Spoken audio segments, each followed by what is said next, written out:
So hello and welcome back as we jump back into recapping the Phoenix Transformed, where in the last chapter we kind of have hit maybe the darkest hour, maybe. It's hard to say, especially in this series, because there are so many of them. But yeah, in the last chapter, we lost yet another named character that we've grown to know. I mean, it wouldn't hurt as bad as, say, losing Tercel or Shariah or someone like that, but Sonarin was still sort of a very their presence in all of the last two books especially. And that's where doing recaps rather than doing a straight read through, I think probably suffers the most, because I feel like I've skipped some of the parts that would have made Sonarin's death hurt a little bit more, but that is the price we pay for recaps. So we're going to be jumping back in, and this is a really big, thick, meaty chapter. It's a big one. So I'm going to try to be as concise as I can, but there's a lot that happens in this coming chapter. So yeah, let's just get comfy, get cozy, and jump back into it in my recap of chapter 17 of The Phoenix Transformed by Mercedes Lackey and James Mallory. And chapter 17 is titled Catch Fire, Draw Flame. So, chapter 17, we actually join in from the perspective of someone that we haven't checked in on in a while. And chapter 17 starts with Bisochim's perspective.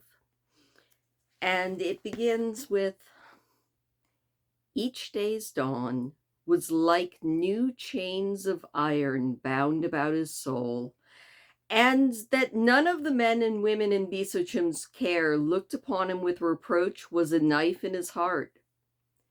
Even the northern wild mage, who had once gazed at him with eyes of hate and loathing, even the northern high mage, whose elven-forged destiny had been to seek his death, even they didn't hate him.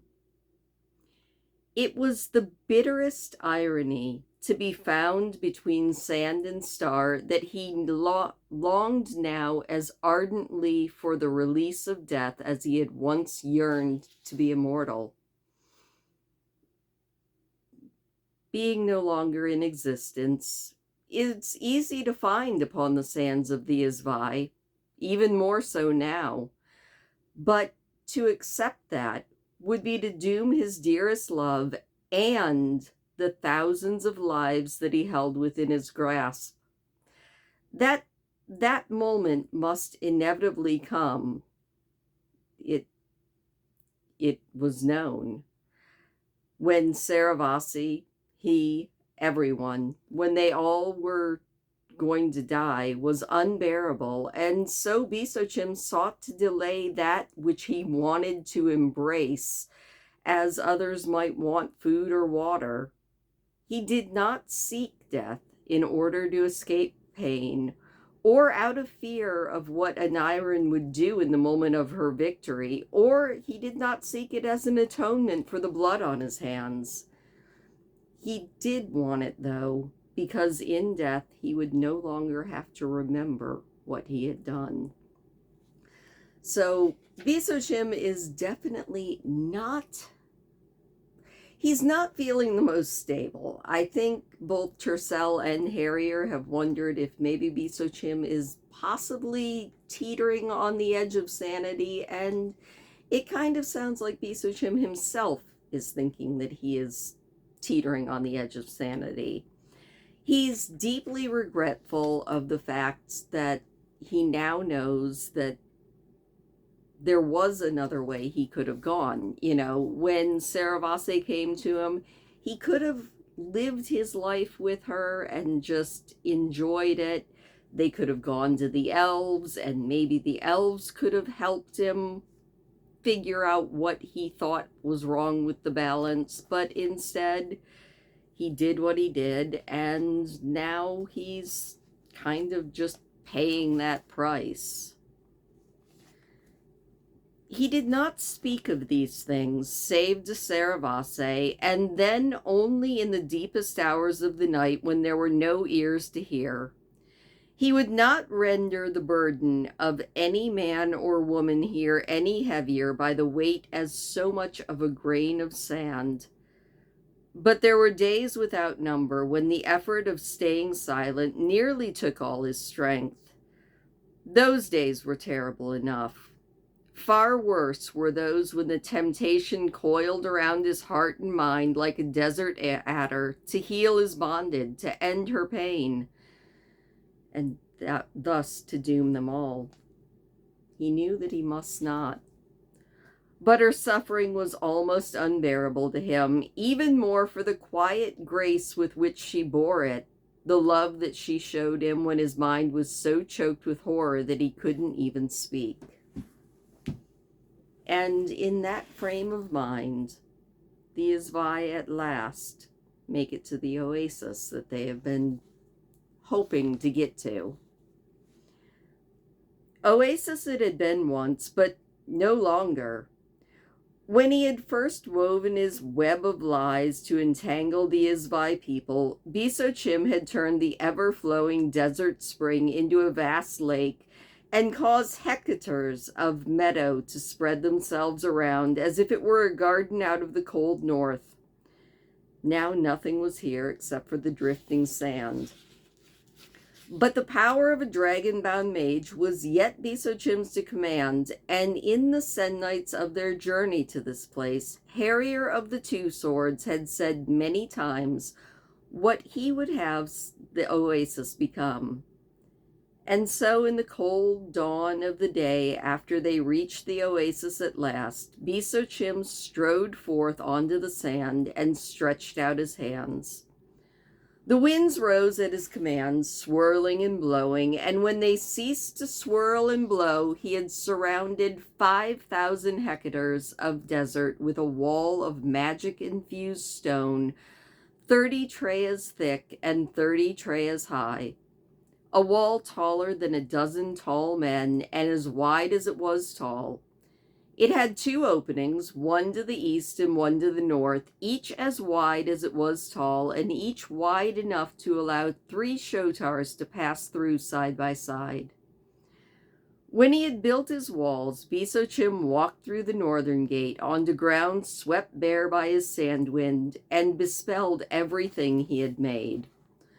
The walls of pale sandstone he warded so that no goblin could pass through them. The ground encircled by the walls he warded so that no goblin or any dark-spawn creature could rise up through it. The air above the compass of the walls he warded so that no Ashtaban creature could fly down through it, and the gateways in the walls he warded so that no Ashtaban creature could creep through. And when he had done all that, Bisochim walked to the center of the land encircled by this new fortress, to the place where there was no more than a scrubbed bowl in the earth where once a lake again, and yet again he stretched out his hand. So Harrier is actually being pretty smart here. I mean, Bisochim has the power of a dragon to call on, and we did learn in the Obsidian trilogy that that power is pretty dang near limitless. The power of the mage wielding it, not so much limitless, but we'll go on.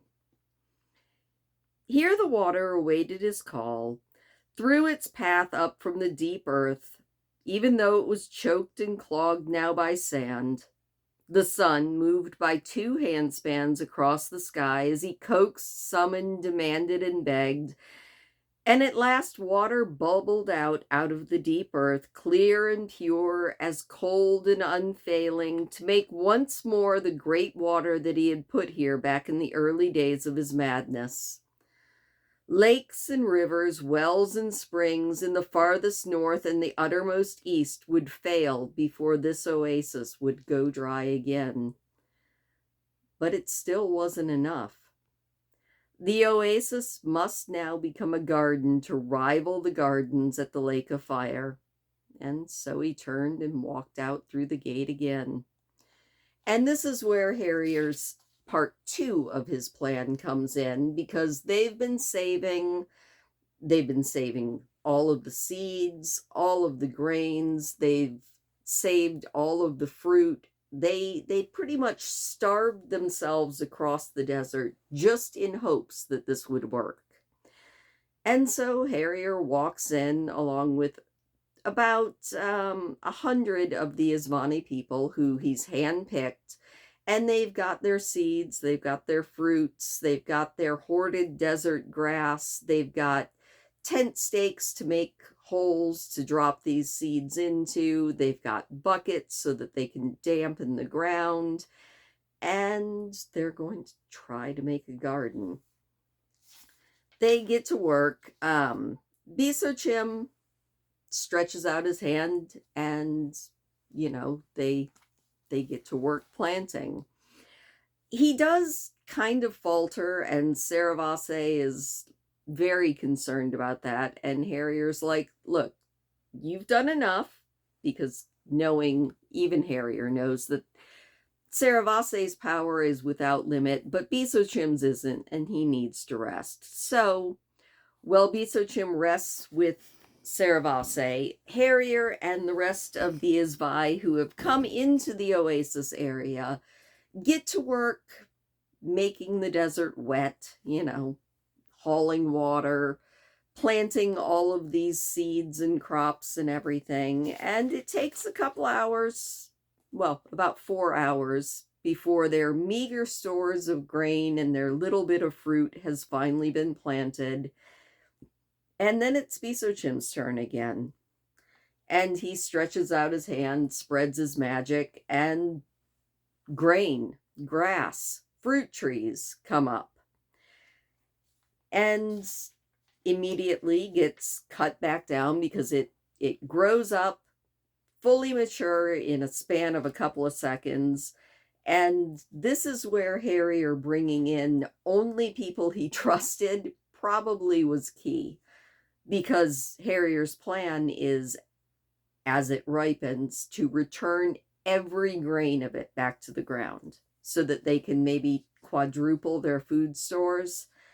And so 3 times did Bisochim raise up a field of standing grain within the span of a few minutes. And 3 times did the Isvai return every grain of it back to the soil once more. After that, after they have what started as a very small field now tripled in size, that's when Harrier says, all right, I think we can bring everybody else in.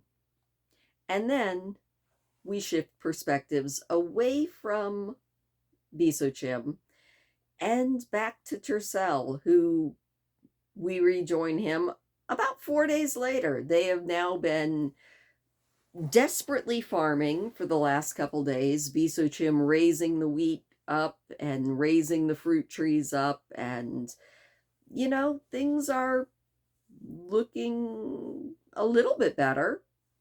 They had been at the oasis for 4 days now, and Tercel couldn't really decide what was more unsettling.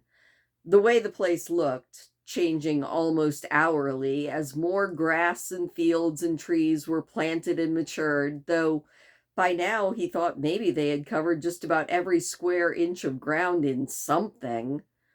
Or the fact that it was so safe that he could actually sleep through the night. That's assuming he could sleep through the night, which he still can't. So Harrier, or Tercel, is kind of looking around, and he's not really having a wonderful time because of all the wild magic in the air. It's kind of like, I would imagine it's kind of like having a bug buzzing in your ear, and maybe a little bit of motion sickness going at the same time. He's not feeling too good, but everybody else is actually feeling relaxed for the first time in months. Especially because they've been attacked 3 times by Aniran's creatures, and no one's died. The first day, she sent a swarm of flying things in. They weren't able to get in. They just bounced off the wards up top. The second day, they were attacked by the Bulwarta, the like flying scorpion dragon things, and they couldn't get in. The third day, she sends probably what's every bug that's left in the entire desert after them, which blanket the walls, blanket the wards, blanket over top, completely cut out the sunlight, but they can't get in. And so it's been 4 days. Tercel didn't like it. Of course, he didn't like a lot of things at the moment. The air hummed with magic. Wild magic, to the point that he was constantly suffering from a nagging headache and painful nausea. And even though his misery meant food and safety for everyone who had managed to make it this far, Tercel was still miserable. The fact that, according to Leafa, you could make some sort of beer from palm tree sap didn't really comfort him, since he had never drank beer in his life.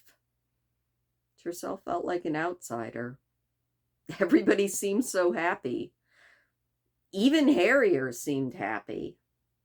For the first time in moon turns, the Isvani were able to spend their days in rest and their nights in sleep. If there still wasn't quite enough food, there was more every day.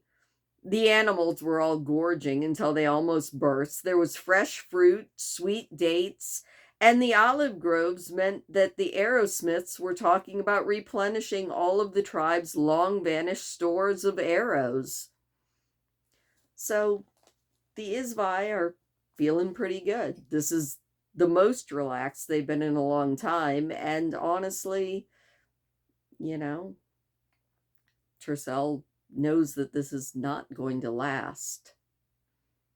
Tercel didn't have to talk to Harrier to know that his plan was to have a bunch of the Isvai just stay there. Maybe they can just stay there, and, maybe Bisochim and Saravase and Harrier can make a run for the Elven Kingdom, and Tercel knew that it didn't really matter what Harrier was planning, because Aniran wasn't going to let them get there, even less now than when he and Bisochim had tried to fly there. And even if Harrier did get there, the elves still probably wouldn't help Harrier. And so, 4 days after they arrived at the oasis, Tercel went out to summon the only answer he had left. So Tercel heads out of the city, and he's carrying some things, some straw, some pitch, and nobody stops him. Why would they? They just tell him to be careful. And Tercel walks as far away from the wall as he could bring himself to go.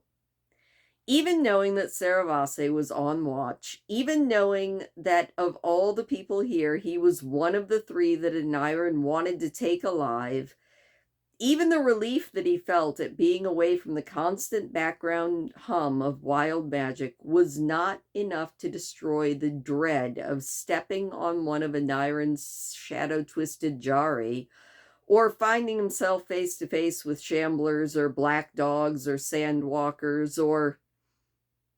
Just admit it, Tercel thought.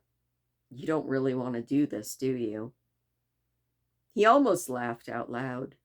He would have, if he hadn't known that laughter carried even farther across the sand than through the air. Of course he didn't want to do this. Summon up the monster that had haunted his nightmares, waking and sleeping for almost as long as he had been having them. He was out of choices, though. Before he could become any more of a coward, Tercel bent down and he struck the bundles of braided straw, narrow end first, into the sand at his feet. It wasn't enough in the way of preparation. There should be either more preparation or none, but Tercel was too much of a high mage to do this without any ritual at all. With the twist inside his mind where his magic still lived, he summoned fire, and all of his torches burst into flame at once. I know you're out here, and I know you're following us, and I want you to come out where I can see you, Tercel whispered under his breath. And then he waited, staring at the fire for a minute, until he turns away and sees a man strolling casually across the sand. It looked like a man, but in a strange, insistent way, it also looked like the red bear that had attacked him north of Kellen's Bridge, and it looked both like and unlike the man with the hounds that he had seen out on the Great Plains. It also looked a bit like the Sensual that he had seen in Stereoporin, and the man that both he and Harrier had seen in Tarnatha Atreyu. It wasn't a man, and it never had been. It was the creature that Bisochim had sent to kill him, and despite having so many opportunities, it had never taken advantage of any of them. It walked up to the edge of the circle that he had defined with straw bundles, and it stopped. You have done well in all the tests I have sent you, and passed them all, said the Fire Crown. For a moment, Tercel couldn't believe what he had just heard. Tests? He demanded. This was a test? What part was a test exactly? The part where Sinarin died? The part where Samara died? The part where everybody in all the border cities died? Or all the Isvani? Or the part where Ankeldar vanished? Which part? I chose no death, the Fire Crown answered. Nor did I choose to be recalled to the world and set to walk it once more. Nor did I choose to be made the measure of your worth. Yet, having been recalled and sent into the living world, therefore my choices are mine to make until the game is over. Game? You aren't a construct, are you? Tercel said. He knew that he was half babbling. Shock, fury, and indignation, and terrified realization all mixed inside him so completely that he could barely breathe. You're the Fire Crown. The Fire Sprite's Fire Crown. The realization was so terrifying that Tercel could hardly breathe. This wasn't an elemental creature that Bisochim had conjured to do his bidding. This wasn't anyone's servant. This was something as much greater in power than the most powerful dragon-bound mage who had ever lived, as Aniran was greater in power than the youngest puppy currently chewing its way through an old pair of boots back in the Oasis. One of the histories Tercel had read in Arameth said that the ancient races worshipped the light in the form of the great power, but if the Fire Crown was the eternal light in any form, then Tercel was thinking he would march right back to the Great Library and eat that book. Tercel didn't think that the Fire Crown had very much to do with either the light or the dark. So Tercel finally realizes that the thing that's been chasing him and Harrier is essentially, as close to a god as you're going to get, at least in this world. Bisochim told me to kill you, and you didn't, said Tercel, taking a deep breath. He told you to kill Aniran, and you didn't. Do you even care who wins? Once my people fought for the light, the Fire Crown answered. It wasn't much of an answer, but Tercel couldn't afford to care. Then help us. You've been watching us. You know we've been losing more people every day. Aniran's gonna kill all of us. I don't know why she's even bothered to wait as long as she has, except maybe she's entertaining herself. But when she's done, everybody else, everybody everywhere will be next. Look, I know your people were the fire sprites, and they're all dead, and they've been dead for thousands of years, and I'm sorry for everything that ever happened to them, and I don't know about any of it. And I know that you aren't our great power, but the Undarkens killed the fire sprites, and Aniran is a demon too, and there isn't anybody that we can have left that we can ask for help, so please help us. Trissel stopped abruptly. He couldn't think of anything else to say. The silence stretched, and he realized he couldn't hear anything. There wasn't any wind, and the walls of the oasis muffled any sounds from the camp. He wondered if he had offended it, if he should say something else, but finally it spoke. "I would require proof of your commitment to this cause," said the Fire Crown. That honestly shocks Trissel enough that he starts a laughing fit. I mean, he's trying really hard not to, and honestly, I have a lot of sympathy there, because when I myself, when I get overwhelmed with emotion, it either comes out as laughing or crying. Usually laughing if I'm afraid, and crying if I'm furious. So Trissel's hysterical little laughing fit, I get that. I sympathize with that. But the Fire Crown goes on. "To constrain an elemental spirit of shadow will require more magic than just my own. If you can entice Aniran back to my place of power, which I shall make ready to receive her, and once there, if a dragon-bound mage gives up his life at my shrine entirely of his free will, then shall Aniran be dealt with in a fashion pleasing to you." "Will she be destroyed?" Trissel demanded. The Fire Crown looked at him gravely. "Who may destroy a piece of elemental darkness?" it asked. "But I am able to bind her for as long as the lake of fire burns, and that should fulfill your desire."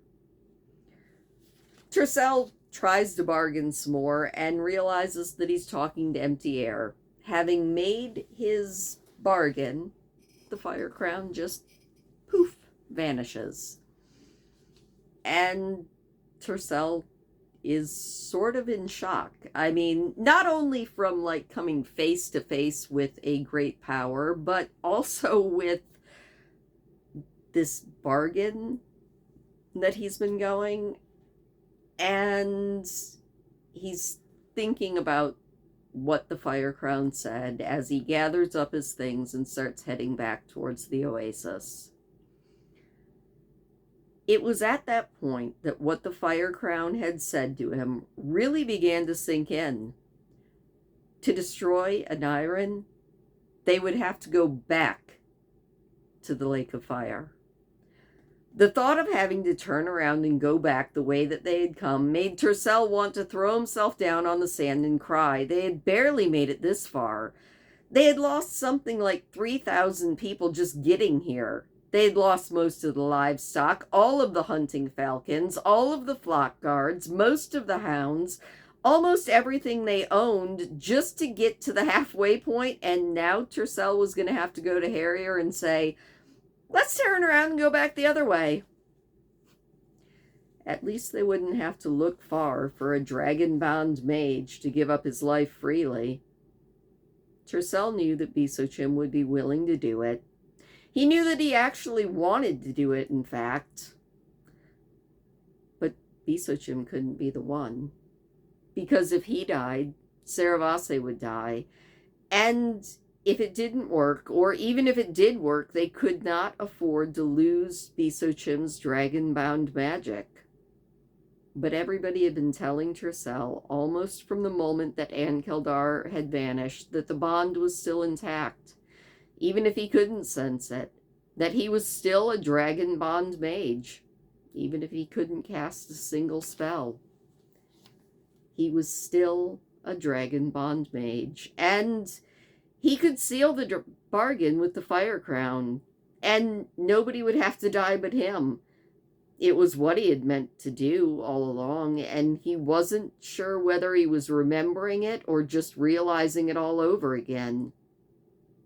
Die. Exchange his life for the destruction of the dark. Maybe that was the real reason Adalia and Germain hadn't told him what he needed to do.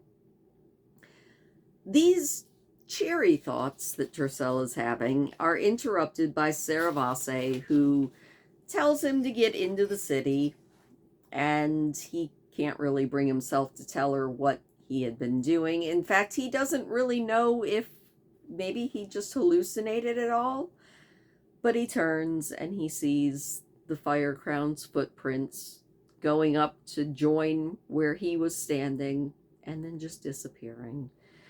So he knows it wasn't all just a hallucination.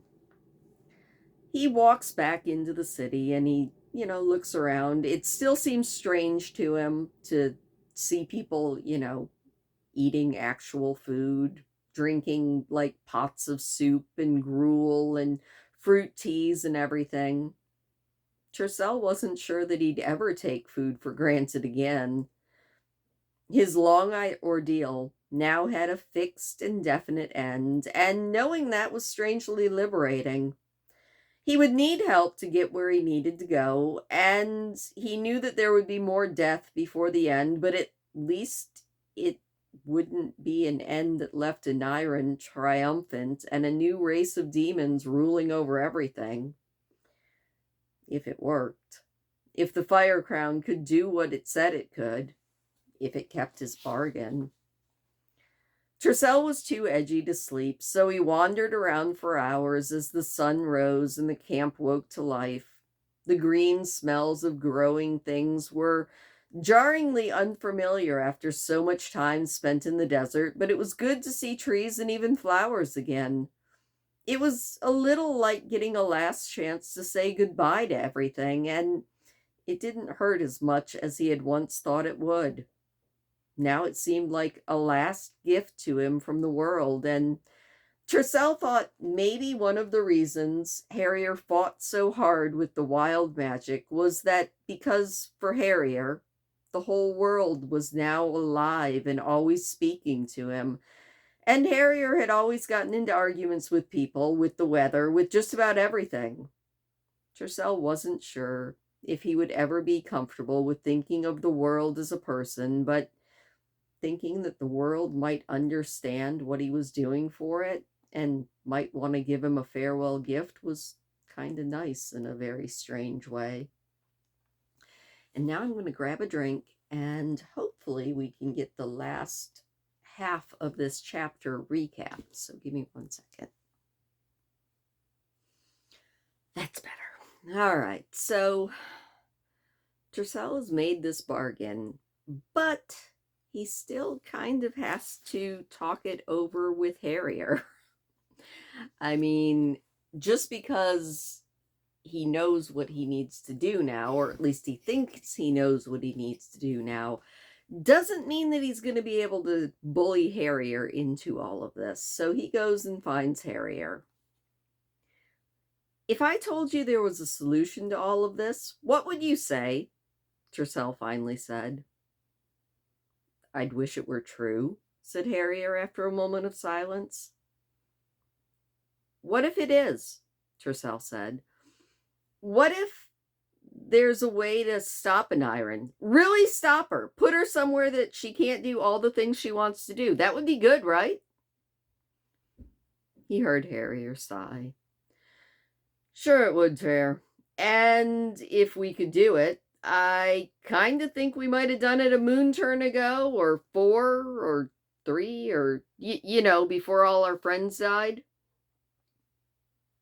I know, said Tercel. Harry, we've known each other a really long time. Harrier laughed. Let's see. You're 17 now, and I'm 18, so about 15 years or more or less, right?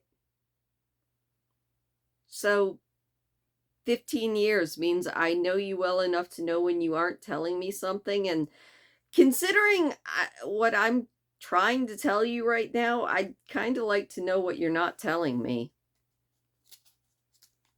He looks at Harrier, dead in the face, and he can tell that Harrier doesn't really want to say whatever is on his mind. Tell me what you think, said Tercel. I swear, Hare, whatever it is, no matter what, I won't be angry. Harrier sighed and looked away. He reached out and took one of Tercel's hands in both of his. I think, I think, he said slowly, that whatever you think, whatever you want, whatever you want to tell me, whatever it is, it will be something I can't trust. Because you never stopped dreaming of Nyren, and now we know that she can walk into people's minds and make them say whatever she wants. Tercel drew a quick breath. Of everything he had expected from Harrier, this had not been one of those things. And I know Bisochim told me that I would know when she was here. I think I would, but I wouldn't. I'm so sorry, Tercel. What if she came and told you something and makes you believe it's your own idea and then leaves you alone to convince me? I'm sorry. I'm sorry. Harrier said that over and over. It's all right, said Tercel quietly. I guess you have to think that way. I guess we all do. It wouldn't be right if you didn't. There are what, 6,000 people here? 6,889, Harrier answered.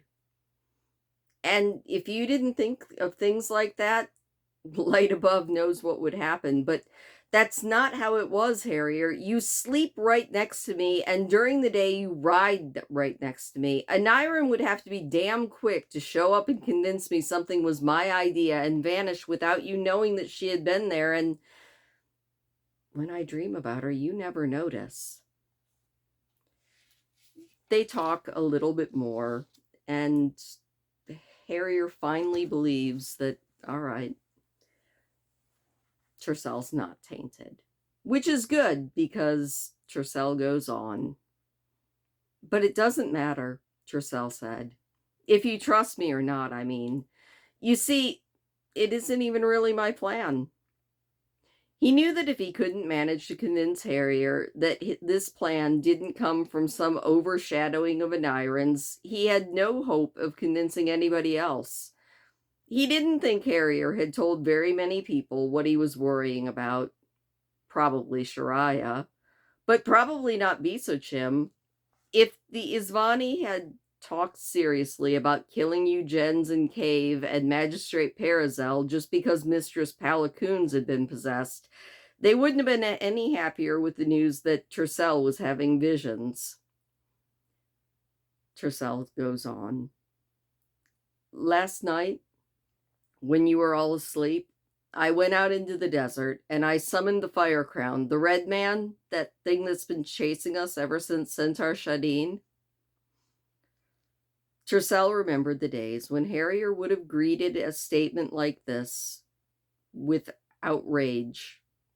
This time, Tercel or Harrier just says, "You didn't." "I did," said Tercel. "Saravase would have seen you. She saw that I was outside of the walls last night. You can ask her.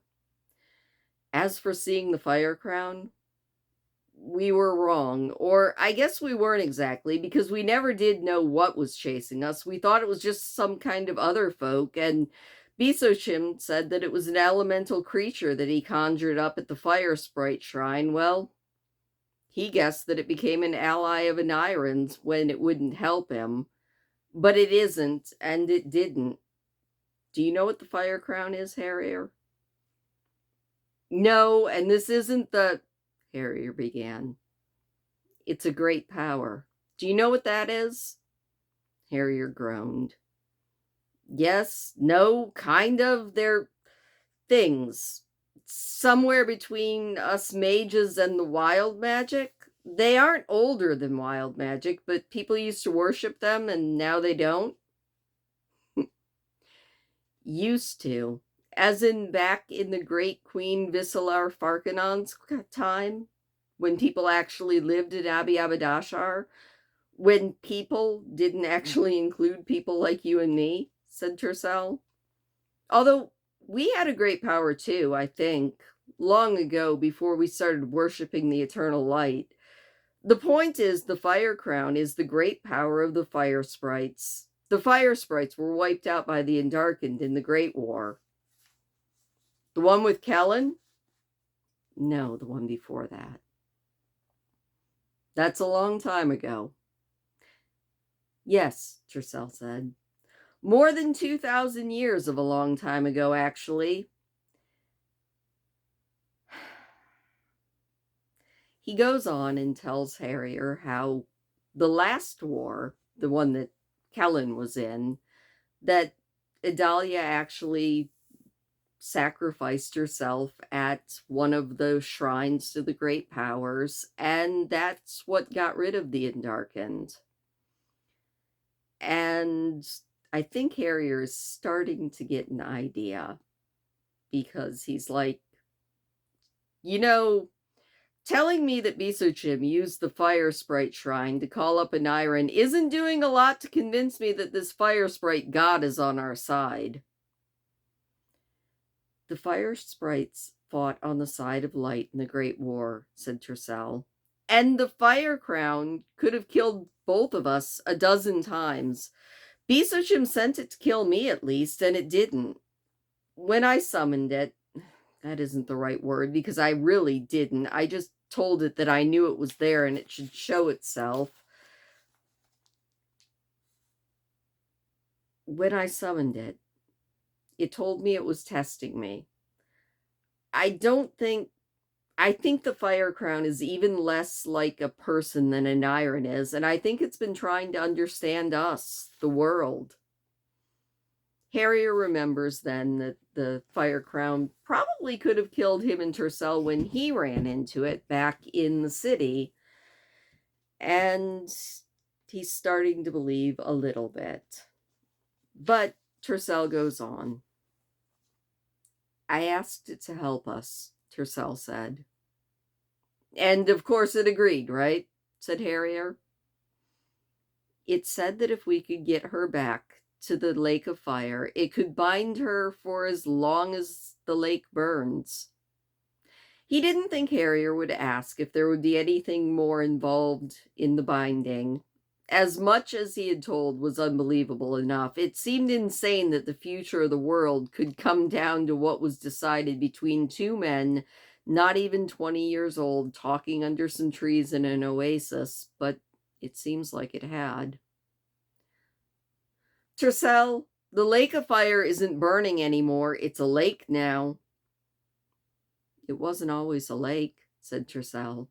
It was a lake of fire before it was a lake of water.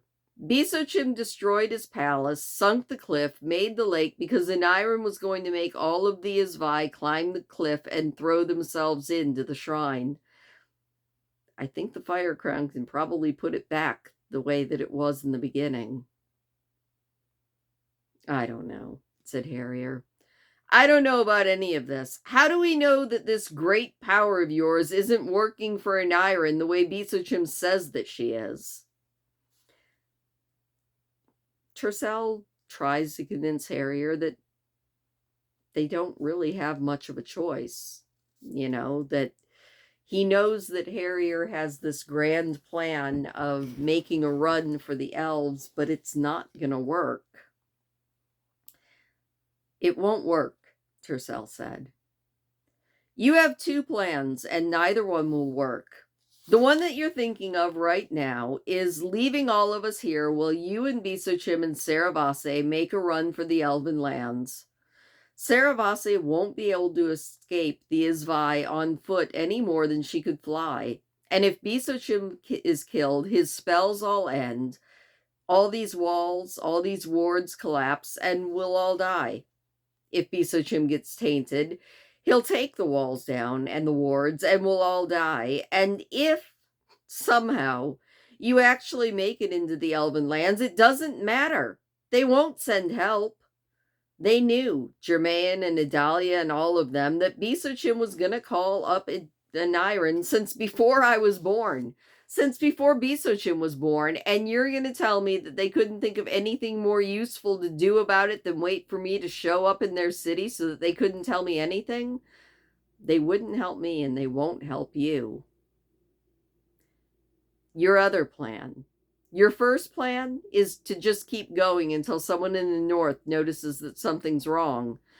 There are still wild mages there, after all, and other folks, and the Nine Cities militia could do something about most of Aniron's creatures. At least they'd know they had an enemy to deal with, and they could maybe try to seek out a new high mage. But Harrier, you talk to Lord Fellowcan. Even after watching Acacius Atreyu fall and being a shambler's prisoner for almost 3 months, he really couldn't comprehend what a demon was like. What do you think people who have never seen a shambler at all will do? You know that somebody else will come up with the same idea he did to bargain with Aniron. Help won't come from the north either. Help isn't coming, Harrier. And they kind of leave it at that. Harrier's like, look, let's just go back. Let's try and get some food. Let me think about all of these things that you just said. Because Tercell's plan of turning around and heading back to the Lake of Fire doesn't seem amazing either. And the next chunk of the book, at least a little chunk of it, takes place with our dear friend Aniron in her perspective. She felt the Fire Crown's call across the leagues of sterile sand and came to him of her own wish, not because he summoned her. Frustration and fury burned within Aniron's flesh form like the flame of a fire. For each time her prey had attempted to seize the victory that she had forestalled them, at every turn that she thought she would win, they had slipped away. She muses about all of the fun she's been having, you know, creating the shamblers, creating all of the Ashtaban creatures, and you know, she thinks about how much fun she had had trying to figure out how to overshadow them. 1,000 Southerners had ceased to live before Aniron was sure enough of her skills to try them on the Northerners. And then 10 of the Northerners had ceased to live before Aniron had discovered the way of slipping in and out of a mortal mind and leaving the creature still alive. From those minds, in the brief interludes that she occupied them, she learned that the Fire Crown had spoken the truth to her. These creatures knew of wild mages, but none among them knew where those creatures might be found. And then finally, Aniron had found a mind that she could enter and leave at will over and over without causing that creature to cease to live. That one had named its thoughts Viennese, and it had known of her presence, and it knew when Aniron took its will for her own, but fear of its fellow creatures had kept it quiet. She thinks about how, you know, she used Mistress Palcoons to amuse herself for a while. Everything didn't go the way she wished, but one thing had. They took into their midst the creature whose mind was hers to claim anytime she wanted, and for a short time Aniron had sown discord, and then put it in the mind of her creature to flee, believing that all the Northerners would flee with them, and thus she might bring all of the Isvani to wherever she wished. But bafflingly, all of the Northerners did not flee, and all of her prey did not follow. She did whatever she could to cast the northern wild mage into despair, but it still wasn't enough, and though she might have taken him then, she was still mindful of the bargain with the Fire Crown. All three must pledge fealty, or the Fire Crown would not join with her. She did think that she did find out one very good thing that she is extremely intrigued by, and that is she learned, well, in Mistress Palcoon's mind about Abi Abadashar, and she's got plans for that, but she hasn't gone there yet, but she does have plans for that. But then she hears the Fire Crown call and decides to go and see what he wants. "Does your work please you?" said the Fire Crown. "My work pleases me." Aniron knew that it spoke about the sterility of the sand surrounding them, the lifelessness of the rock, the emptiness of the sky. "What work have you done?" she said. "I see nothing." "My work is not visible to the eye, for it takes place in the minds and hearts of the children of water," he said. "I had thought that their laggardness in accepting your rule bored you, and so I chose to act." "To delay grows tedious," Aniron said. "Yet I am confident in my victory." "I too am confident," the Fire Crown said. "In my confidence, I went to one among them who called upon me as an ally, and I said to him that he must find a way to bring you to Tellin Chittel once more." "I returned to the Forge of the Sun without any act of yours," said Aniron. "But what purpose is served, mine or theirs, in returning to the Lake of Fire? Your shroud is drowned beneath the lake which he who called me devised." "It need not always be so, for my power is great enough to summon forth fire where fire once was, and to give them purpose simple enough, for I said to the one who begged my aid that did you attend upon him there, you would be bound forever." Aniron stared at the Fire Crown for a moment disbelievingly, and then threw back her head and laughed. "It is not true. Oh, it is not true.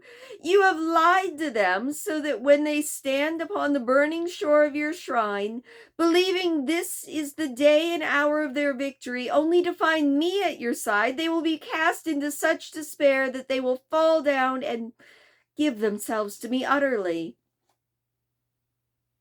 "And yet," the Fire Crown said, "the term of our contest is not yet run. Are you so sure that I aid you in this?" "What else?" said Aniron. "Why would you go to them and lie to them, save that you love me and the desire to have me as your eternal mistress? I would release you from our bargain if you asked, and take your pledge right now." "And yet I shall not ask that of you. I have spoken to you no words that are not true, nor shall I. Soon the mark of my pledge will appear in the sky, and the children of water will act upon that which they believe as the truth." "And I shall bring them to your feet, shattered in body and broken in all things not of the body. All that continue to live shall fall down and pledge fealty to me, and when our bargain is sealed, then you shall have all those who I spurn as sacrifices for your shrine. Upon that day ends the hour that I pledge fealty to you. Surely all the things will be just as you say they will be," said the Fire Crown.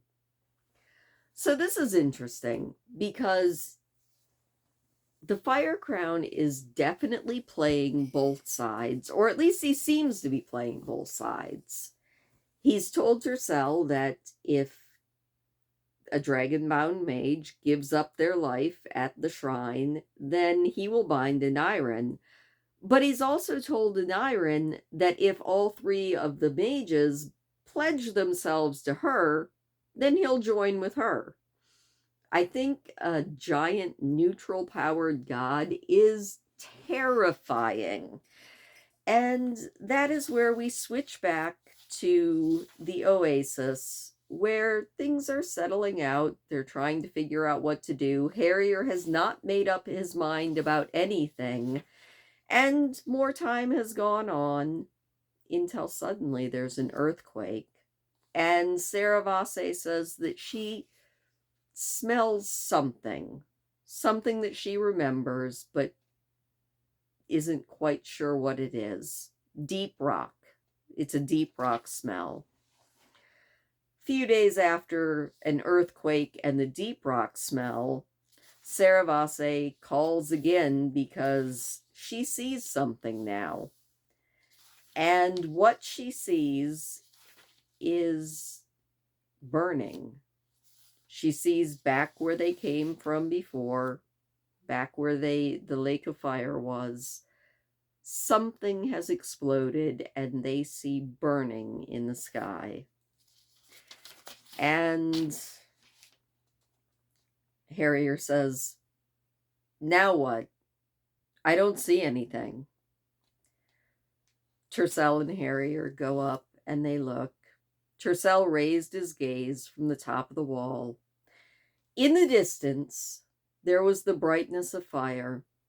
He could see a tall, ragged V shape hanging in space that glowed a dull orange and yellow against the night, and at its base he could see the brighter yellow of real fire.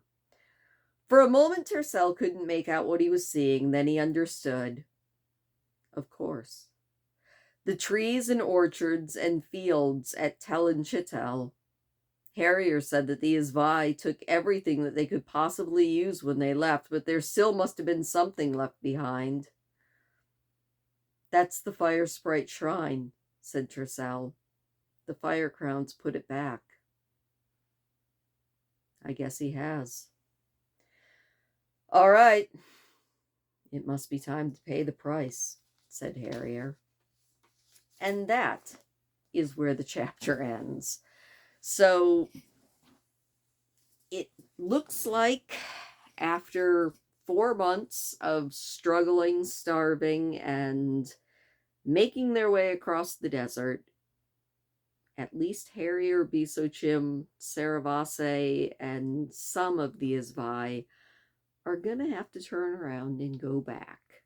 But what are they going back to? That's the actual question, and we aren't going to know for a while, because the Fire Crown seems to be playing the long game, and it's a very long game.